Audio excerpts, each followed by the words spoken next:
Hello friends, अब हम जानेंगे बीकानेर के शासक महाराजा अनूप सिंह के बारे में।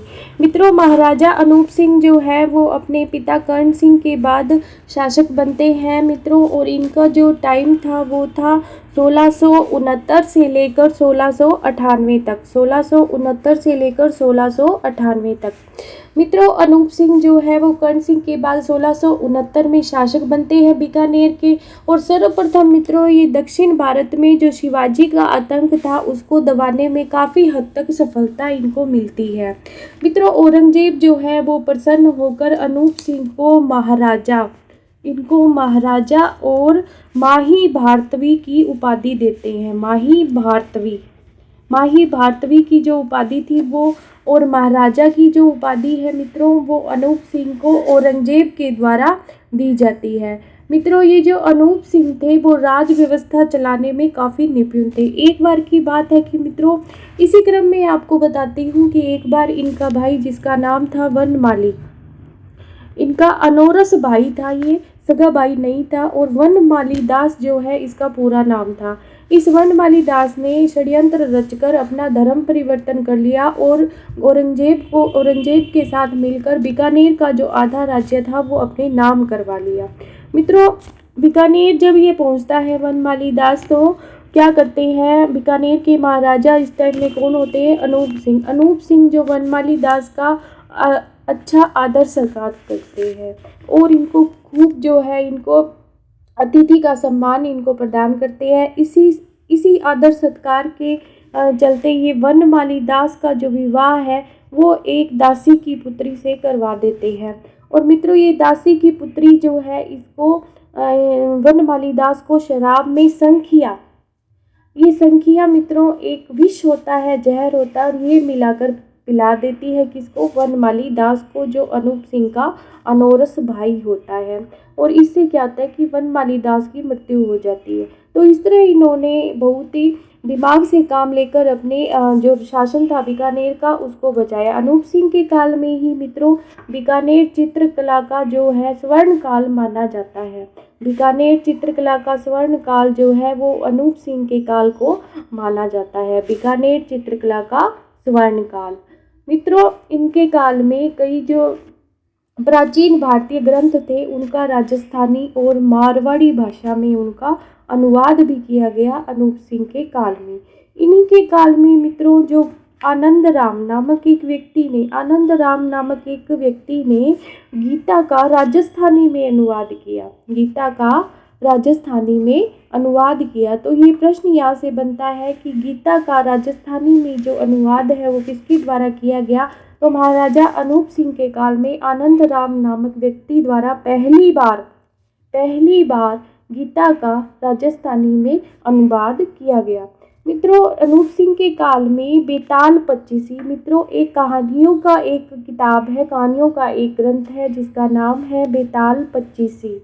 इस बेताल पच्चीसी की जो कहानियाँ थी उनका कविता मिश्रित मारवाड़ी गद्य में अनुवाद किया गया। यानी कि मारवाड़ी भाषा में ये जो जितनी भी कहानियाँ थी बेताल पच्चीसी की, इनका अनुवाद किया अनूप सिंह के काल में।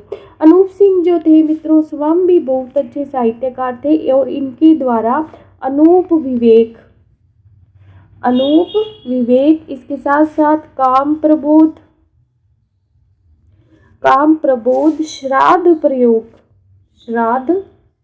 प्रयोग प्रबंध चिंतामणि, इनकी पुस्तक का नाम चिंतामणि। और मित्रों गीत गोविंद की अनुपदेय टीका गीत गोविंद मित्रों ये जो पुस्तक है इसका कई बार जो है अनुवाद हो चुका है। और अनूप सिंह के काल में भी इसका अनुपदेय टीका के नाम से इसका अनुवाद हुआ। अनुपदेय टीका के नाम से गीत गोविंद का अनूप सिंह ने अनुवाद किया। अनूप सिंह के दरबार में मित्रों संगीताचार्य जनार्दन, ये जो जनार्दन है इनके पुत्र जिसका नाम था भाव भट्ट, इस भाव भट्ट जो था जनार्दन का पुत्र था। जनार्दन मित्रों बहुत ही अच्छे संगीताचार्य थे। ये इनका दरबारी साहित्यकार व संगीतकार था। कौन? भाव भट्ट अनूप सिंह का दरबारी साहित्यकार व संगीतकार था मित्रों, जिसने संगीत रत्नाकर, इसने कौन सी साहित्य की रचना की? इसने संगीत रत्नाकर।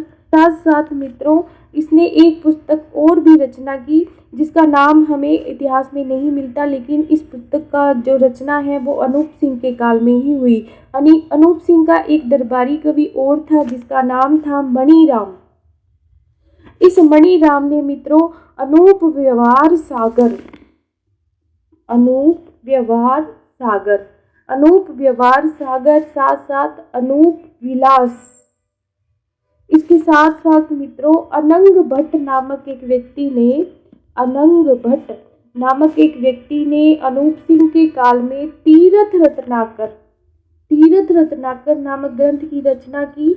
इसके साथ मित्रों वैद्यनाथ नामक एक साहित्यकार हुए अनूप सिंह के काल में, और इन्होंने ज्योतपति, ज्योतपति, ज्योतपति सार, ज्योतपति सार नामक ग्रंथ की रचना की। अनूप सिंह ने मित्रों दक्षिण में रहते हुए वहाँ अनेक ग्रंथों का जो है वो अनेक ग्रंथों का मारवाड़ी भाषा में अनुवाद किया, और बहुत से ग्रंथ जो है वो बीकानेर भेजे खरीद कर, बहुत से ग्रंथ इन्होंने बीकानेर भेज दिए खरीद कर जो इन्हें अच्छे लगे, और वहाँ बीकानेर में अनूप संग्रहालय की इन्होंने स्थापना की। अनूप संग्रहालय में इन्होंने बहुत से ग्रंथों को दक्षिण से खरीद कर भेजा।